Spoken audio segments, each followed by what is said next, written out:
Hey everyone, it's Mike with It's Pittsfield Tonight. I'm going to jump right into it. And this video is going to be talking about some of the same topics we've been discussing for a while now. So homelessness and panhandling is a big one. Many of you know last week at the last city council meeting, the mayor gave a brief presentation with Justine Dodds from Community Development on some of the proposed projects that we can be expecting. And then she gave on PCTV what I thought was going to be a public forum, like a question and answer public forum. It ended up being this weird infomercial she did on homelessness in the city. And it was bizarre. I thought it was like a campaign infomercial. If you ever seen on Sunday mornings or late at night those infomercials that are designed to be like a talk show set, it was like that. It was basically the mayor reading her little notes and then saying to this person over here, you know, tell us how great everything is and how wonderful and vibrantly dynamic. I mean, it was just, what bothered me with that is a couple things, but when they got to, more than a couple things, but when they got to the representative from ServiceNet and they asked about sheltering, which is something, as you know, I've been discussing heavily, especially since they abruptly closed the COVID shelter, the former St. Joseph's High School shelter on Maplewood Ave, and they abruptly closed that in the middle of the pandemic, long before a vaccine or anything, and that is what caused specifically Springside Park to flood with encampments. There was 35 or more people living in there. At times, it was much greater than that. All of the community stepped up, donations were being made, politicians were going down there for photo ops, the mayor went down there once or twice, they put in a porta potty, they brought them dispensers for dirty hypodermic needles, buckets for their cigarette butts, and they allowed them to drink in there, the whole deal, which they did. And when I broke that story, I've said this a million times, I wasn't trying to get them to say, okay, great, everyone lives in the park now. The idea was to get that shelter back opened. And it eventually did, but with great distrust from many of the people who stayed there and refused to go back there after all their belongings were thrown out.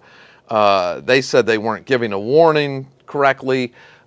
They were told that their belongings would be taken to Barton's Crossing and put in a storage facility there, and it ended up in the trash. And during the mayor's infomercial, when it got to the part where the representative from ServiceNet spoke, I think her name's Erin Forbush, no mention of the abrupt closing of the St. Joe's High School shelter. No mention of it whatsoever. She just said, we've been running the shelter at the former St. Joseph's High School for the past 2.5 years at full capacity of 50 guests.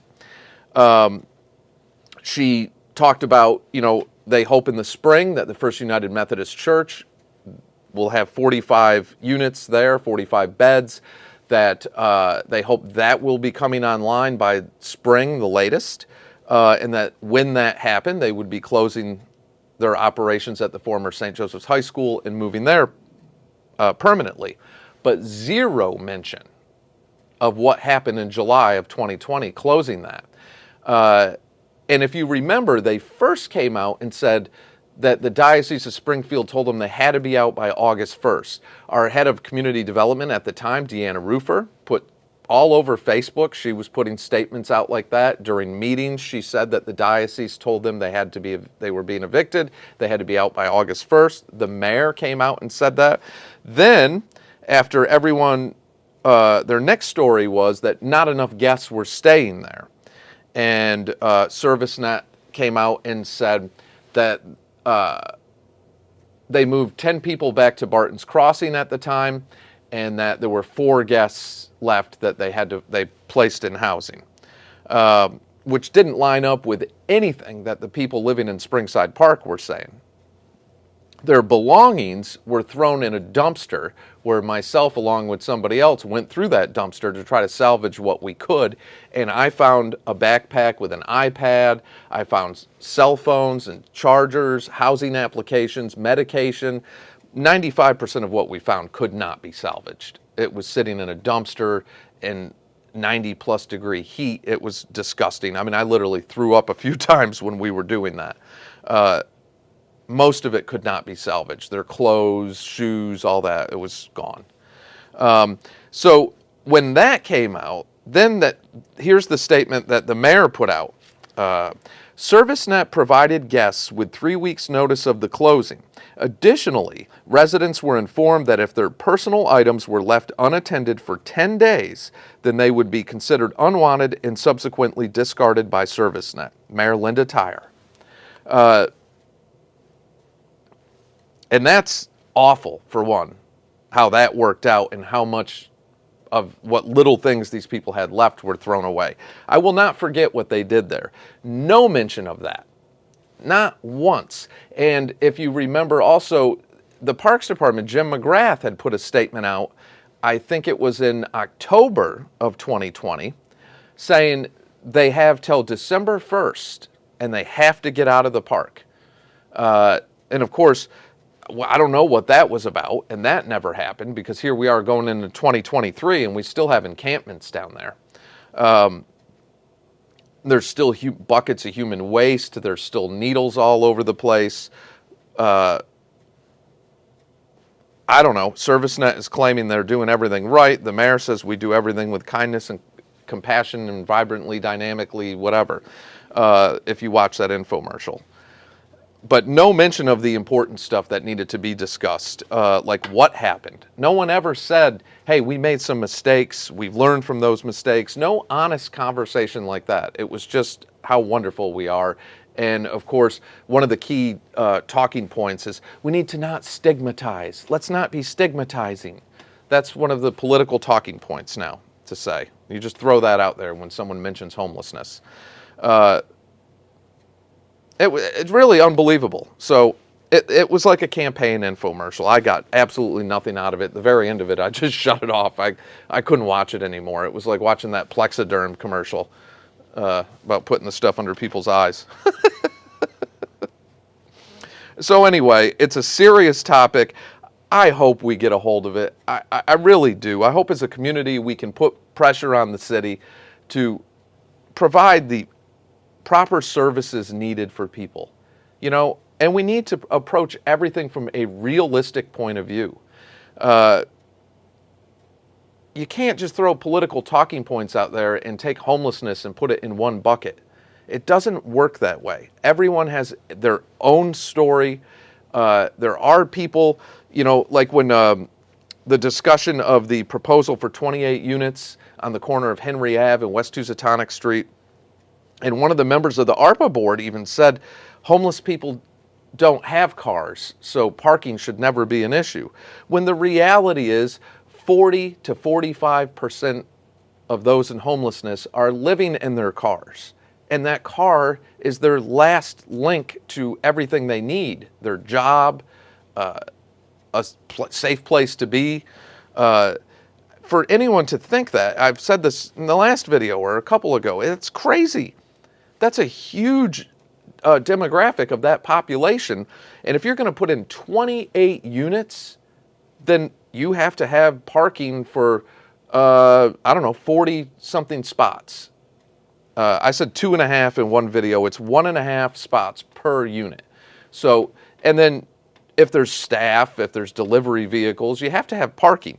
Otherwise, if there's no parking for 28 apartment units, they're going to have to park somewhere. You can't tell people they can't have a car. Are they going to end up parking across the street in business parking lots where it's already tough? That business does so much business, the hot dog ranch, it's already tough to get a spot in there. Will it take spots away from that? Will that cause a commotion? Will people be parking on the street? And then what happens in the winter months when they're plowing, which is, 4 to 5 months of the year we deal with that. Those are all real issues. So I hope they do get discussed, and I hope the city just doesn't waive or make an exemption for something without actually doing follow-through. Follow-through is where we lack horribly on everything. So anyway, there's a lot to talk about with homelessness and panhandling and where we stand with all that. And the community needs to stay active with this. So we'll be discussing more of that as we hear more of that. And we're going into a campaign year, so you're going to hear everything. Just like when the banners went over North Street, welcome Wayfair. I'm surprised we're not having one made right now that's going to say welcome 28 unit transitional housing, or with a picture of the mayor on it or something. I'm sorry. Politicians just, ugh. So anyway, North Street is another one I want to talk about. So parking has been a massive issue on North Street since the changes to North Street. The bike lanes that they put there, the first rollout of the bike lanes was a complete failure. Then the second version, which we're on now, where we have these massive bike lanes, and there's nobody enforcing anything. So for every 10 bikes I see, like if there's one in the bike lane, there's 9 on the sidewalks. Or people go in the wrong way against traffic in the bike lanes, or there's zero enforcement, and it makes no sense. And like the video I put in a clip in the last video, I mean, vehicles travel down the bike lanes, they're taking rights from the bike lanes.